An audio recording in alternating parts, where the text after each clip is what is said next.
It was a Tuesday evening, and I was looking for the car insurance documents.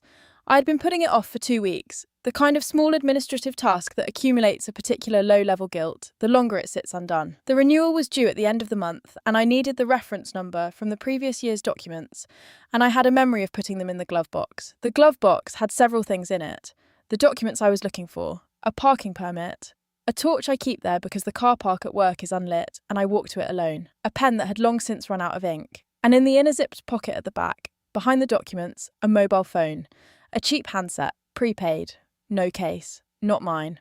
I picked it up because I didn't immediately understand what it was. The screen lit up when I touched it because a message had just arrived. I read the message without meaning to, or at least that is the story I have told myself since, though the truth may be slightly more complicated. The message was from a woman called Sophie. I sat in the driver's seat of my own car on a Tuesday evening in October, and I read a message from a woman called Sophie, and something that had been slightly wrong and slightly blurred and slightly something I had chosen not to look at directly for 7 months came into very sharp focus. Paul had borrowed my car for a weekend 2 weeks earlier. His had been booked in for a service, and he hadn't wanted to wait for me to get home on the Friday to hand over my keys. So he had taken the spare set from the kitchen drawer, driven my car for 2 days, and returned it clean and full of fuel, and with this phone in the inner pocket of the glove box, because he had had 2 phones in his pocket, and had only taken one of them out when he transferred back to his own car on the Sunday evening. His name was Paul, and we had been together for 4 years. He had a key to my house. He had a drawer in my bedroom wardrobe. He had a habit of leaving his trainers at the side of my front door that I had found mildly annoying in the way you find mildly annoying, the small habits of people you love. I put the phone back where I had found it, zipped the pocket, closed the glove box. Then I took a photograph of the closed glove box with my own phone so I had the timestamp.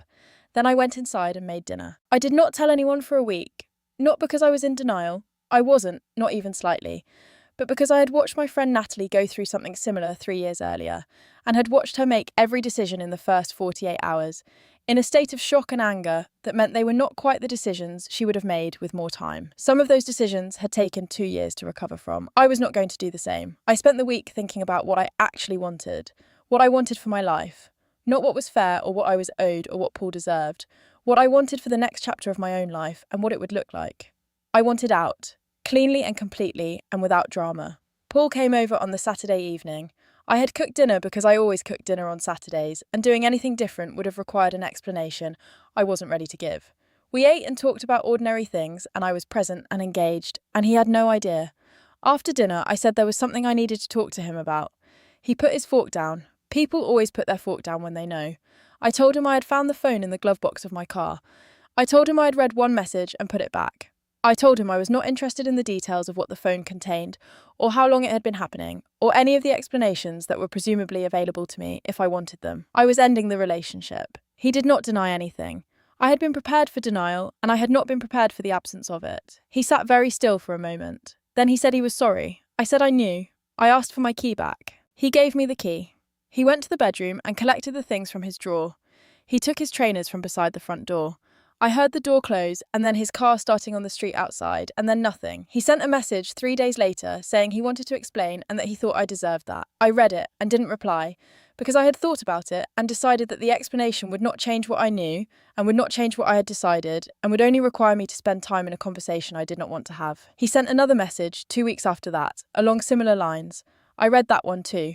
After that he stopped. I redecorated the bedroom in January, not only because of him, but partly because of him, because I had been meaning to for 2 years, and it seemed like a reasonable time to do something that made the room feel entirely mine again. I painted it a colour I had always liked, and that he had always thought was too dark. It looks exactly right. The drawer is full of my own things again. There is no key on the hook by the door that isn't mine. The glove box has the documents, the parking permit, the torch, and the defunct pen. I found the cheap handset when I cleaned it out in December, and I put it in a bag and left it on the doorstep of a charity shop with a note saying it worked fine and someone might find it useful. I am not all the way through it.